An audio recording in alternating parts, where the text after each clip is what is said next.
Good news! Central Americano MBBS just 34 lakhs. Columbus Central University.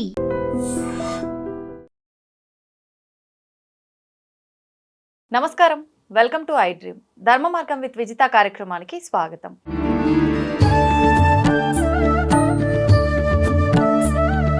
ప్రస్తుతం మనతో పాటు ఉన్నారు ప్రముఖ ఆధ్యాత్మికవేత్త బట్టిప్రోలు విజయలక్ష్మి గారు. ఇప్పుడు అమ్మతో మాట్లాడి మరిన్ని విషయాలు తెలుసుకుందాం. అమ్మ నమస్కారం. నమస్కారం విజిత. అమ్మ, సుమంగళి స్త్రీలు కాని వారిని, అంటే భర్త లేని స్త్రీలని ఖచ్చితంగా మనం సంబోధించే ఒక పదం ఏదైనా ఉంది అంటే అది వితంతువులు అని.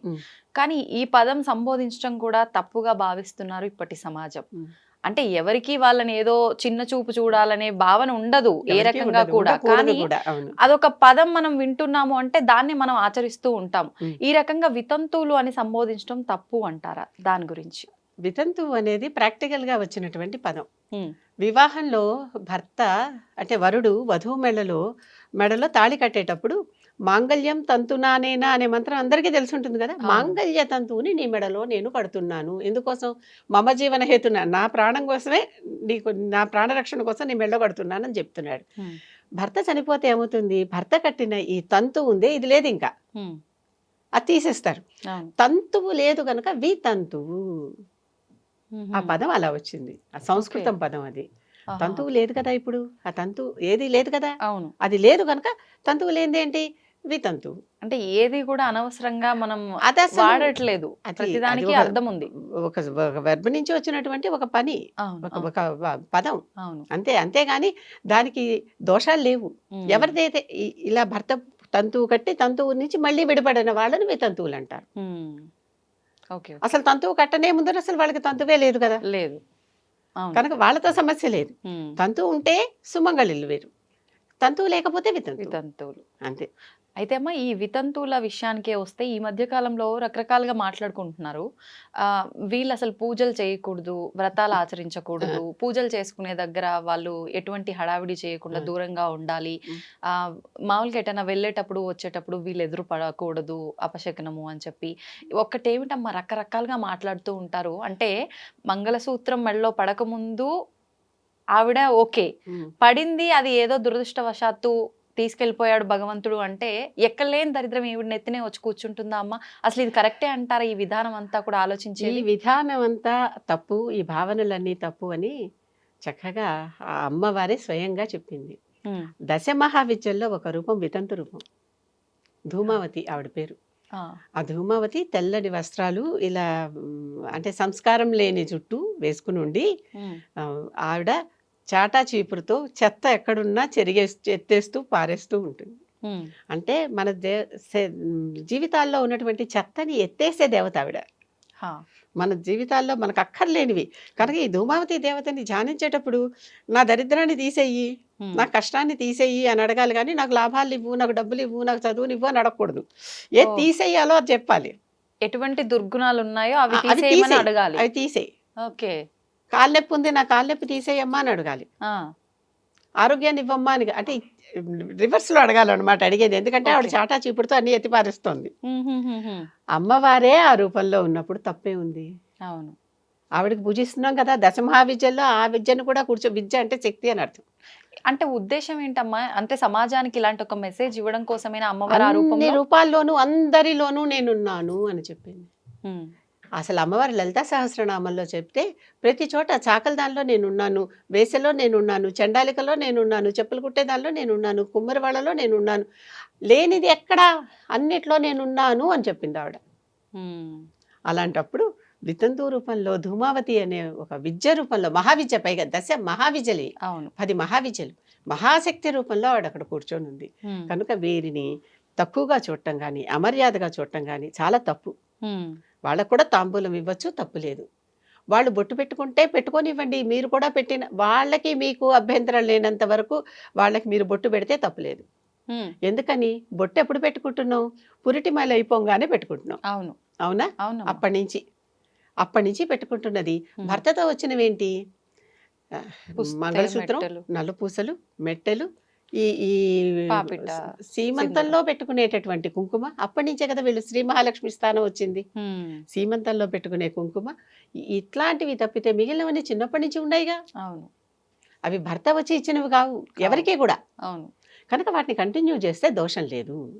కానీ వాళ్ళకి లేని ఇబ్బంది చూసే వాళ్ళకే ఉంటుంది. ఎప్పుడైనా మన దాకా వస్తే తెలుస్తుందని అరటిపండు మీద కాలు జారి పడితే అందరు నవ్వుతారట. ఆ కాలు వీడిదైతే అప్పుడు తెలుస్తుంది ఇబ్బంది. అంతే. ఎందుకంటే నేను దీన్ని ఎక్స్టెండ్ చేయను అంతే. కనుక అర్థమవుతోంది కదా. అర్థమైంది. కష్టం వచ్చిన వాళ్ళని చూసి చెయ్యి అందించటం నేర్చుకోవాలి, కానీ కష్టం వచ్చిన చూసి వాడిని చూసి నవ్వకూడదు. ఉమ్. అది నిజంగానే వాళ్ళకు ఒక ఇబ్బంది వచ్చింది. అవును. ఆ ఇబ్బంది వచ్చినా వాళ్ళు వాళ్ళేగా. వాళ్ళలో ఉన్న ఏ శక్తి పోయింది? తంతువు తప్ప. అవును. తంతువు తప్ప వాళ్ళలో ఉన్న అంతకు ముందర వాళ్ళకి ఎన్ని కెపాసిటీస్ క్యాపబిలిటీస్ ఉన్నాయో ఉమ్. అన్నీ ఇప్పుడు ఉన్నాయిగా. అంతే కదా. ఏ ఒకటి పోయింది అవును. అంటే తోడు అనేది వాళ్ళ మనసులో భావన అది పోయింది. ఉమ్. వాళ్ళు మిస్ అవుతారు, ఖచ్చితంగా మిస్ అవుతారు. ఇన్నాళ్ళు నాతో ఉన్నవాళ్ళు లేరే అనేటటువంటి భావన ఉంటుంది. ఉంటుంది. అలాగని వాళ్ళు పూజ చేయకుండా నిరాదరించబడ్డ వాళ్ళు కావద్దు. ఉమ్.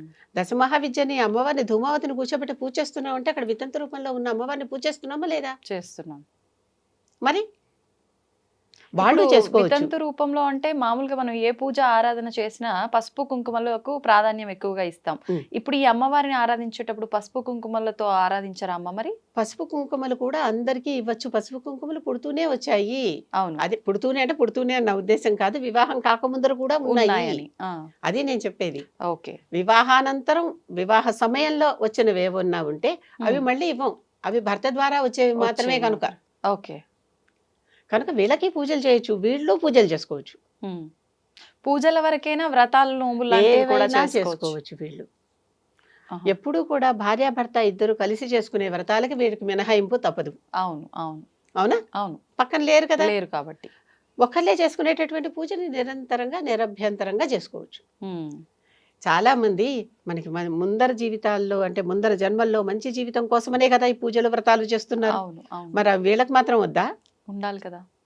ఈ జన్మలో ఏదో దురదృష్టం ఇలా అయింది, జరిగింది, మరుసటి పై జన్మ అయినా జన్మల్లో నేను బాగుండాలి. హాయిగా సుఖంగా ఉండాలి, నాకు ఆ వరం ఇవ్వమమ్మా అని ఆ దేవతలకి పూజలు చేసుకోవద్దా? అవును, చేసుకోవాలి. తప్పేంటి? అదే కదా. ఎవరికైనా కావాల్సిందే కదా. అవును. ఆ తర్వాత ఎక్కడి నుంచి వచ్చిందో ఈ ఆచారం నాకు కూడా తెలియదు, కానీ ఉమ్. వితంతువులని గంగా భాగీరథి సమానులైన అని సంబోధిస్తారు. ఉహుం. వాళ్ళని గంగా భాగీరథులతో సమానంగా కొలుస్తారు. పవిత్రమైన నదులు. పవిత్రమైన అని. ఉమ్. నా చిన్నప్పుడు ఇలాంటి వితంతువులకు ఉత్తరాలు రాసేటప్పుడు షార్ట్ కట్లో అన్నమాట గంభాస అని రాసేవాళ్ళు. ఈ గంభాస ఏమిటి అని మా అమ్మను నాన్నను బామ్మను అడిగితే గంగా భాగీరథి సమానురాలైన ఆ పేరు పెట్టి వారికి అని. ఓకే. ఓకే. అదే సుమంగళులకైతే మహాలక్ష్మి సమానురాలైన అని రాసేవాళ్ళు. ఉమ్. మలస ఉహుం. మహాలక్ష్మి సమానురాలైన అని. అంటే ఈ తేడాలు ఉన్నాయా? ఉన్నాయి. కనుక వాళ్ళని గంగతో భాగీరథితో పోల్చి చెప్పారమ్మా పాతకాలంలో. ఉమ్. మధ్యలో ఎక్కడి నుంచో పైత్యాలు వస్తాయిగా, వస్తాయి. అవి వచ్చి పెచ్చు మీరిపోతున్నాయి. అవును. పెచ్చు మీరిపోతున్నాయి. ఎక్కడో చోట ఎవరో ఒకళ్ళు, ఇప్పుడు నేను చెప్పిన దాంట్లో ఎవరికైనా ఏమన్నా అభ్యంతరంగా ఉంటే వాళ్ళు అది ఎక్కడ చదివారో వాళ్ళు చెప్పాలి. ఉమ్.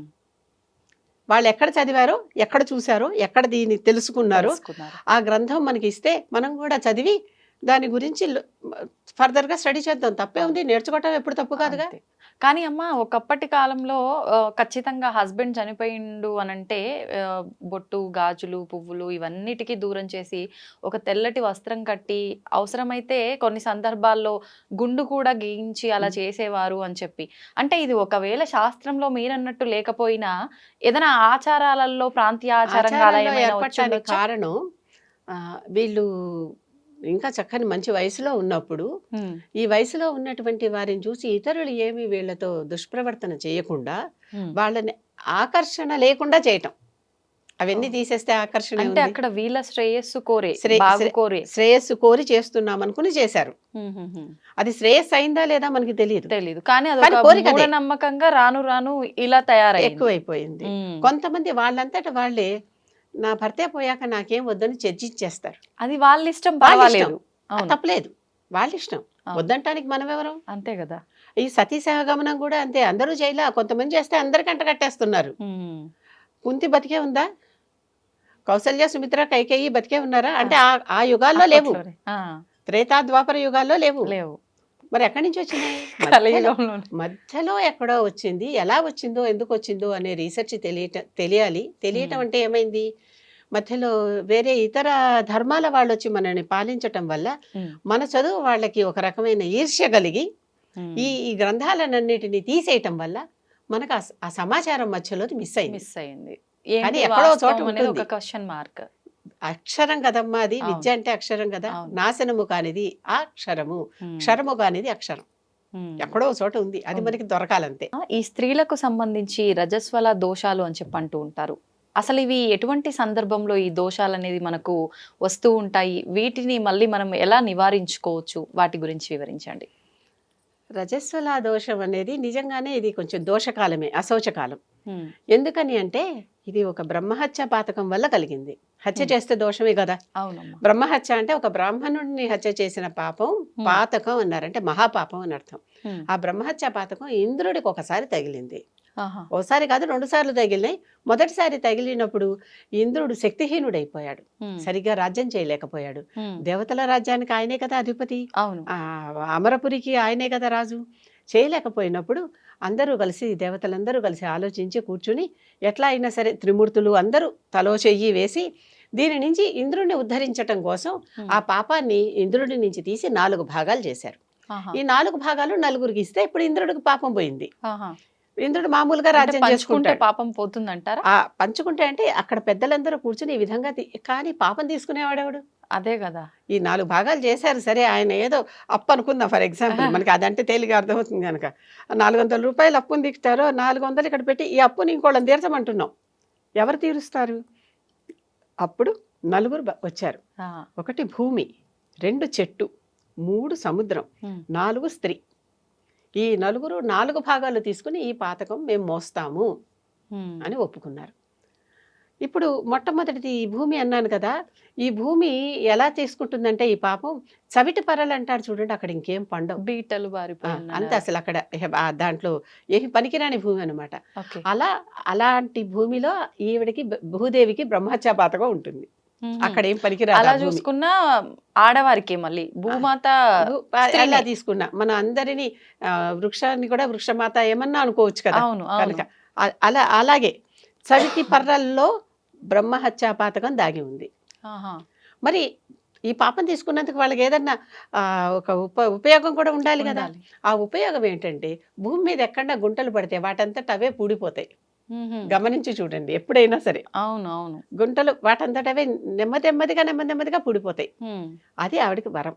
ఓకే. రెండోదేమో చెట్టుకి ఏదైనా ఎలాంటి పాపం వచ్చిందంటే బంక రూపంలో చెట్టు కంటి పెట్టుకుని ఉంటుంది పాపం. వదల చూడండి బంక. అవును అవును. అది పాపం. ఓకే. దానికి మళ్ళీ వరం కూడా ఇవ్వాలిగా. అవును. దాని ప్రతిఫలంగా అదేంటంటే చెట్టుని ఎంత కొట్టేసినా ఎప్పుడప్పుడు చిగురిస్తుంది మళ్ళీ. ఎక్కడైనా సరే కొట్టేసిన చెట్లు మొద్దులు ఊరికే బయట పడేసి ఉంటాయి, వాటిల్లోంచి కూడా చిగురు వస్తుంది. అది చెట్టుకి ఇచ్చిన వరం. పాపమేమో బంక జిగురు, వరమేమో చిగురు. ఇవి 2. ఇటు జీవం తీసేస్తున్నట్టు పాపంతో మళ్ళీ అటు జీవం పోస్తున్నట్టు. మరి అంత ఇంద్రుడు పాపం భరిస్తున్నందుకు 4వ వంతు మరి వాళ్ళకు కూడా ఏమన్నా. ఇందాక హయగ్రీవుడి కథలో వమ్రి నాకేంటి అని అడిగితే హుతం కాకుండా పక్కన పడిపోయినవన్నీ నీవే అన్నారా? మరి అలాగే ఇక్కడ కూడా. 3వది సముద్రం. దానిలో పాపం ఏంటంటే నురుగులా కొట్టుకొస్తూ ఉంటుంది. ఆ నురుగు కొట్టుకొస్తుంది చూడండి, ఆ నురుగు పాపం అన్నమాట. దానికి ఇచ్చినటువంటి వరం ఏంటి? సముద్ర స్నానాలు ఎవరైనా చేస్తే వాళ్ళకి చక్కగా పుణ్యం ఇచ్చేటటువంటి శక్తి సముద్రానికి. మామూలుగా అయితే అలాంటి సమయంలో వెళ్తే ఆ దోషం మనకు వస్తుందేమో అని, కానీ ఈ వరం ఉంది కాబట్టి నురుగుని తాకకుండా చక్కగా సముద్రం లోపలికి వెళ్ళి స్నానం చేయొచ్చు. అది దానికి వచ్చిన వరం. ఇప్పుడు స్త్రీ గురించేగా చెప్పుకుంటున్నాం. స్త్రీకి వచ్చిన పాపం ఏంటంటే బ్రహ్మహత్య పాపం ఒకటి రావాలి కదా. ప్రతి నెల ఆ సమయానికి రజో దర్శనమై రజస్వల అవటం. ఆ ప్యూబర్టీ టైంలోనే, అది మొత్తం అంత చిన్నప్పుడు మరీ పెద్దప్పుడు కాదు, ఎందుకంటే వాళ్ళ వహించుకోలేరు, అంత తట్టుకోలేరు, చేయలేరు. ఆ సమయంలో మాత్రమే. ఆ సమయంలో ప్రతి నెల ఈ దోషాన్ని ఆవిడ మోస్తుంది. ఆ దోషాన్ని రజో దర్శనం రూపంలో బయటికి వదిలేస్తూ ఉంటుంది. అంటే కనుక తప్పనిసరిగా తప్పు మోస్తోంది కదా, ఆ పాపాన్ని మోస్తోంది కదా. అందుకనే ఈ సమయంలో అశౌచి, అది పాపం కనుకనే ఆ సమయంలో పూజాధికాలు చేయొద్దు అంటారు. కారణం అదే. ఆ రోజున కూడా నేను ఎందుకు చేయకూడదు, నేనే కదా అంటే మీరే విత్ పాపం. ఆ పాపం మంది కాదు, ఇంద్రుడి దగ్గర నుంచి ట్రాన్స్ఫర్ అయ్యి వచ్చినటువంటిది. ఓకే. కనుక అది కనుక ఆ పాపదోషంలో ఉన్నాం కనుక ఆ సమయంలో చెయ్యొద్దు. రెండోది వరం రావాలి కాబట్టి, అవును. కనుక ఆ సమయంలో స్త్రీకి గర్భం దాల్చి వంశాన్ని అభివృద్ధి చేసే వరం ఇచ్చారు. అందుకే స్త్రీకి మాత్రమే గర్భం వస్తుంది, ఇంకెవరికి రాదు. అర్థమైందా? అర్థమైంది. తల్లి అయ్యేటటువంటి హక్కు ఇచ్చారు. అవకాశం. ప్రపంచం ముందుకు నడుస్తూ ఉందంటే స్త్రీకి ఉన్న ఈ వరం వల్లే. అవును. ఆ పీరియడ్స్ అయిపోయాక వారికి మళ్ళీ తిరిగి వారి నుంచి అండం విడుదలయ్యి వారు తల్లి అయ్యే అర్హతను పొందుతారు. ఆ పీరియడ్లో మాత్రమే, గమనించండి. అవునవును. కనుక ఇది వరం స్త్రీకి. రెండూ కూడా వచ్చాయన్నమాట. కనుక స్త్రీకి రజస్సుల దోషం ఏంటి, ఇదంతా చెత్త మాకు ఎందుకు వచ్చింది అని బాధపడేవాళ్ళు ఒకప్పుడు స్త్రీలందరికీ ప్రతినిధిగా అక్కడి నుంచి ఇంద్రుడి నుంచి పాపాన్ని స్త్రీలకి ఒక 4వ భాగం అందరు దేవతలు కలిసి త్రిమూర్తులు వీళ్ళందరూ ఇచ్చారు. అంటే ఇప్పుడు కొత్తగా మనం ఇక్కడ మెచ్యూర్ అయినప్పుడు జాగ్రత్తలు పాటించకపోవటం వల్ల, నెలసరి సమయంలో పాటించకపోవటం వల్ల వచ్చే దోషాలు అయితే ఏమీ కావు. ఒకవేళ అంటే అలా ఉన్నా కూడా ఇక్కడ హెల్త్ ప్రాబ్లమ్స్ వస్తాయేమో. అది అశోచమైన సమయం అన్నాం కదా. అశోచమైన సమయంలో వేరే చేయకూడని పనులు చేస్తే వచ్చేటటువంటి దోషాలు వస్తాయి. అవి ఎలాంటి దోషాలమ్మా? అంటే మరి పాపమే అది కూడా. ఆ సమయంలో పూజ చేయొద్దన్నారు, కానీ లోపల జరిగే నిరంతర లోపల ఎప్పుడు ఆత్మ స్వచ్ఛంగానే ఉంటుందమ్మా. దేహానికే ఇదంతా ఈ సమస్య. లోపల ఆత్మ ఎప్పుడు కూడా శుద్ధ స్ఫటికంలా వెలుగుతూ ఉంటుంది, ఆత్మజ్యోతి వెలుగుతూ ఉంటుంది కదా. అవును. అంటే మనం భౌతికంగా చేయాల్సిన విధానాలు చేయకపోయినా మనసులో స్మరించుకునేవి ఏమైనా చేసుకోవచ్చు అంటారా ఆ సమయంలో? మరి కావాలని కాదు, అనుకోకుండా జరిగేవన్నీ జరుగుతూనే ఉంటాయి. అవును అవును. ప్రత్యేకంగా ఈ సమయంలో నేను చేసుకోవాలి అని చేసుకునే వద్దు. అర్థమవుతుందా? తెలియకుండా స్మరణలోకి వస్తే పర్వాలేదు, కానీ కావాలని చేయకూడదు. ఉంటాయి చూడండి. అవునవును. అవి వేరే, అవి వేరే. కనుక అది దోషం. ఎందుకంటే ఆ సమయంలో పూజ గదిలోకి వెళ్ళొచ్చా, గుడిలోకి వెళ్ళొచ్చా అని అడిగేవాళ్ళు చాలా మంది ఉన్నారు. వెళ్ళొచ్చా అంటే వెళ్ళకూడదు అనేది సమాధానం. ఎందుకు వెళ్ళకూడదు? ఆ సమయం మీరు పాపం మోస్తున్నారు. ఆ పాపం ఇంద్రుడితే పాపం మోస్తున్నారు. మన శాస్త్ర ప్రకారం మనకు అది. అవును. అంతేకాదు, మెడికల్గా చూసినా ఫిజికల్గా చూసినా ఆ సమయంలో బాడీ నుంచి ఒక రకం ఓడర్ వస్తుంది, అది స్త్రీలకి తెలుస్తుంది. మన అనీజీనెస్ మనకి తెలుస్తుంది. అవును. అలాంటప్పుడు అలాంటి చోటకి ఎందుకు వెళ్ళటం? అంతే కదా. అవును అవును. ఇది సంగతి. ఇది ఈ రకంగా రజస్వల దోషం స్త్రీకి ఎందుకు వచ్చింది, దానివల్ల తల్లి అయ్యే ఒక కొత్త అర్హత ఎలా పొందింది. తల్లి అనిపించుకోవటం అంటే చాలా గొప్ప అని చెప్పుకుంటూ ఉంటాం కదా. మాతృదేవోభవ, అన్ని దేవతల కంటే మొట్టమొదటిది మాతృదేవోభవ, తర్వాతే పితృదేవోభవ, తర్వాతే ఆచార్య దేవోభవ, తర్వాతే అతిథి దేవోభవ. ఎవరైనా తల్లే మొదటి గురువు. అటువంటి గొప్ప గురుస్థానాన్ని పొందింది స్త్రీ. ధన్యవాదాలమ్మా.